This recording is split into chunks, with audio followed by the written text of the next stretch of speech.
Hi viewers, అందరికీ నమస్కారం. 2025 September 7వ తేదీన చంద్రగ్రహణం ఏర్పడుతుంది. ఇది చాలా శక్తివంతమైన చంద్రగ్రహణం అని పండితులు చెప్తూ ఉన్నారు.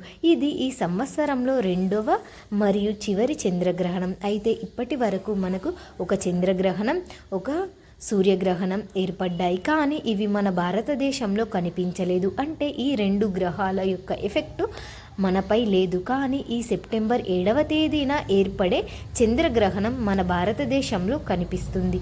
ఇది అతి భయంకరమైన చంద్రగ్రహణం అని, ఈ గ్రహణం తర్వాత ప్రపంచం మొత్తంలో ఎన్నో వింతలు జరుగుతాయి అని, అలాగే ప్రభుత్వాలు మారుతాయని, ఎన్నో కొత్త మార్పులు వస్తాయని పండితులు చెప్తూ ఉన్నారు.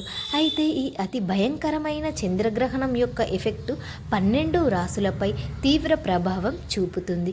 కొన్ని రాశుల వారికి శుభ ఫలితాలు, అలాగే మరికొన్ని రాశుల వారికి అశుభ ఫలితాలు, మరికొన్ని రాశుల వారికి మధ్యస్థ ఫలితాలను ఇస్తుంది.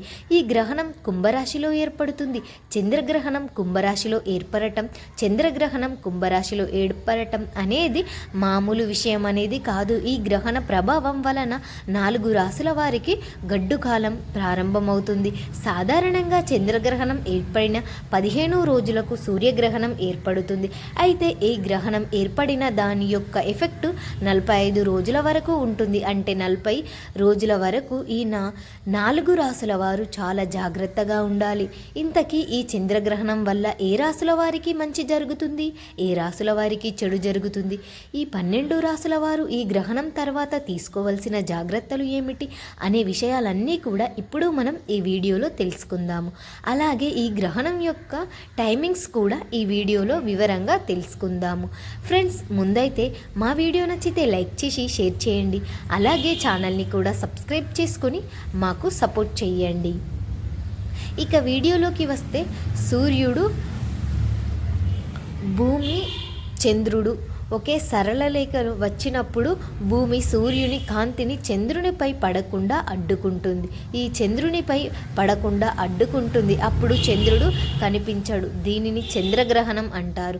చంద్రగ్రహణం ఎప్పుడు పౌర్ణమి రోజున సంభవిస్తుంది. ఈ సెప్టెంబర్ నెలలో 7వ తేదీన ఏర్పడే చంద్రగ్రహణం ఏదైతే ఉంటుందో అది భారత కాలమానం ప్రకారం సెప్టెంబర్ 7వ తేదీ రాత్రి 9:58 ప్రారంభమై సెప్టెంబర్ 8వ తేదీ ఉదయం 1:26 వరకు ఉంటుంది. ఈ చంద్రగ్రహణం మొత్తం 3:28 పాటు ఉంటుంది. అందుకే దీనిని అతిపెద్ద చంద్రగ్రహణం అన్నారు. చంద్రగ్రహణం ప్రారంభానికి 9 ముందు సూతక కాలం ప్రారంభమవుతుంది. సెప్టెంబర్ 7 మధ్యాహ్నం 12:19 ప్రారంభమై చంద్రగ్రహణం ముగియడంలో, అంటే ముగిసే సెప్టెంబర్ 8వ తేదీ తెల్లవారుజామున 1:26 వరకు ఈ సూతక వర్తనం అనేది ఉంటుంది. ఈ టైంలో మంత్రం జపించడం, దాన ధర్మాలు చేయడం కోట్ల జన్మల పుణ్యం లభిస్తుంది. అయితే ఈ గ్రహణం టైమింగ్స్ ప్రకారం నిద్రలో ఉంటుంది కాబట్టి రాత్రి 1:26 తలస్నానం చేసి ఇలా చేస్తే సెప్టెంబర్ 8వ తేదీన 5 గంటలకు 6 గంటలకు ఉదయం ఇల్లును శుభ్రం చేసుకొని, స్నానం చేసుకొని, తలస్నానం చేసి మీ ఇష్టదైవాన్ని ఆరాధించండి.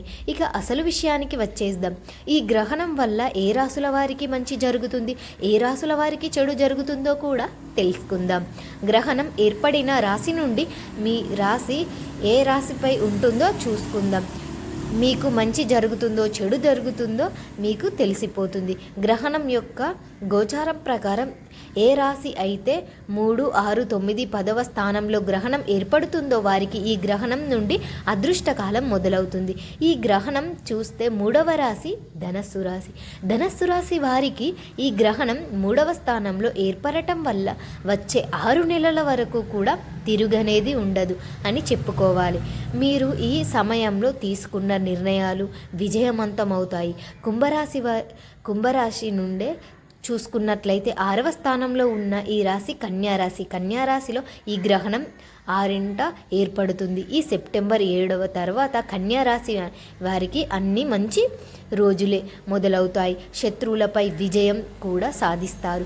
ఇక ఈ గ్రహణం వల్ల అదృష్టం పొందబోయే 3వ రాశి వృషభ రాశిలో ఈ గ్రహణం పదవ స్థానంలో ఏర్పడుతుంది. కుంభరాశి నుండి చూస్తే వృషభ రాశికి 10వ రాశి అవుతుంది. వృషభ రాశికి కూడా ఈ గ్రహణ శుభ ఫలితాలను ఇస్తుంది. ఇక చివరి రాశి మేషరాశి వారికి కూడా ఈ గ్రహణం తర్వాత అఖండ రాజయోగం ఏర్పడుతుంది. ఎందుకంటే మేషరాశిలో 11వ చంద్రగ్రహణం ఏర్పడుతుంది. ఈ చంద్రగ్రహణం వల్ల మేష, వృషభ, కన్య, ధనస్సు రాశుల వారికి మంచి జరుగుతుంది.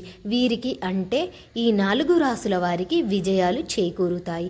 ఆర్థిక లాభాలు, మంచి ఆరోగ్యం లభిస్తుంది. శత్రువులపైన విజయం కూడా సాధిస్తారు. వృత్తి, వ్యాపార జీవితంలో ఈ 4 రాశుల వారు మంచి గుర్తింపు పొందుతారు. సోదరులతో ఉన్న ఆస్తి గొడవలు తగ్గుతాయి. ఆస్తి లాభం ఉంటుంది. సమాజంలో మంచి గుర్తింపు సాధిస్తారు. ఈ చంద్రగ్రహణం వల్ల మేష, వృషభ, కన్య, ధనస్సు రాశుల వారికి మేలు జరుగుతుంది.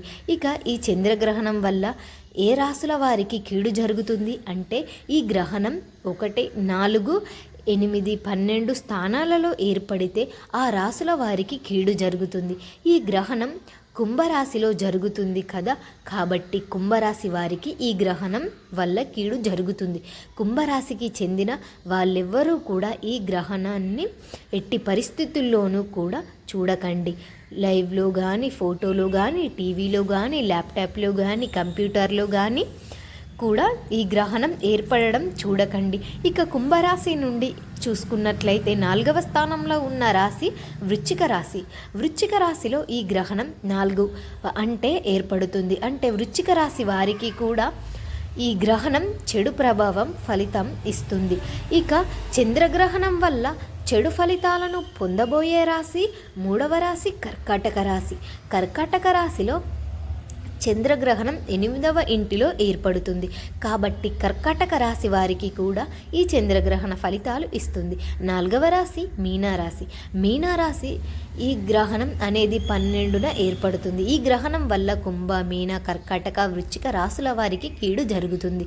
ఈ పెట్టుబడులు నష్టం జరుగుతుంది. కుంభ, మీన, కర్కాటక, వృశ్చిక రాశిలో వీరికి కీడు అనేది జరుగుతుంది. ఆందోళన, ఒత్తిడి, అనవసరమైన భయం పెంచుకోవడం, భాగస్వాముల వల్ల వ్యాపారాలు చేసేవారు ఈ సమయంలో చెడు ఫలితాలు వస్తాయి. జాగ్రత్తగా ఉండాలి. ఈ 4 రాశుల వారు వచ్చే 40 రోజుల వరకు ఇటువంటి కఠినమైన నిర్ణయాలు తీసుకోకుండా దూర ప్రయాణాలు చేయకండి. ఈ గ్రహణం తర్వాత నుండి మీకు చాలా ఓర్పు ఉండాలి. మనసు తుల్యంగా ఉంచుకోండి, కానీ మీరు ఓర్పు సహనంతో ఉండాలి. కుంభ, మీన, కర్కాటక, వృశ్చిక రాశుల వారు సెప్టెంబర్ 7 తర్వాత నుండి చాలా జాగ్రత్తగా ఉండాలి. ఇక ఈ గ్రహణం వల్ల మధ్యస్థ ఫలితాలు పొందబోయే రాశుల వారు ఎవరో చూద్దాం. ఈ చంద్రగ్రహణం మకర, తుల, సింహ, మిథున 4 రాశుల వారికి మధ్యస్థ ఫలితాలను ఇస్తుంది. అంటే వీరు చేసే పనులలో విజయాలు కలగవచ్చు, ఆటంకాలు, లాభాలు. స్నేహం చేస్తే మంచి ఫలితాలు కలుగుతాయి. చెడు వారితో స్నేహం చేస్తే చెడు ఫలితాలు కలుగుతాయి.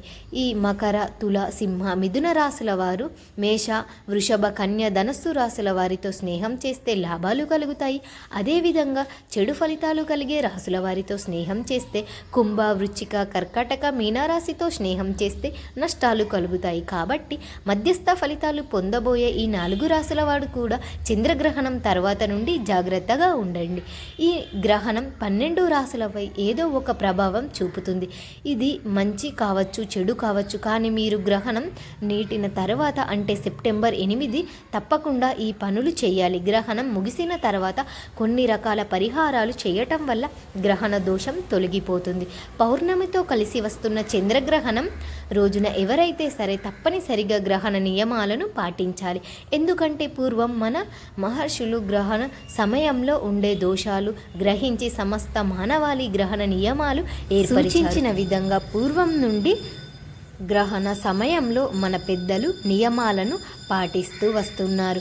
చంద్రగ్రహణ సమయంలో వెలువడే వాయువు వలన ఆహార పదార్థాలు విషంగా మారకూడదని, గ్రహణ సమయంలో ఆహారం తినకూడదని పొట్టలో ఏమి ఉంచకూడదు, మంచిది కాదని మహర్షులు మానవాళికి తెలియజేశారు. అందుకే ఈ చంద్రగ్రహణం మొదలవ్వడానికి 6 గంటల ముందు 6 గంటల తర్వాత భోజనం చేయకూడదని మన పెద్దలు చెప్తూ ఉన్నారు.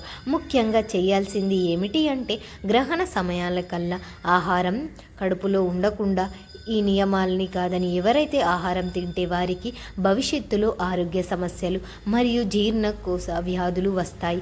అంతేకాదు గ్రహణ సమయంలో భోజనం చేస్తే నరకానికి పోతారు అని మహర్షులే మానవాళికి తెలియజేశారు. కనుక గ్రహణ సమయంలో ఎవ్వరూ కూడా ఆహారం తినవద్దు. అలాగే గ్రహణ సమయంలో మిగిలిన ఆహార పదార్థాల పైన కూడా మరియు పచ్చళ్ళు కూరగాయలపైన దర్భలను కానీ తులసి ఆకులను కానీ ఉంచాలి. అదేవిధంగా గ్రహణ సమయంలో ఇంటిపై దర్భలను వేసుకోవడం వలన గ్రహణ సమయంలో వెలువడే విషకిరణాల వాయువు ప్రభావం మన ఇంటిపై తగ్గుతుంది.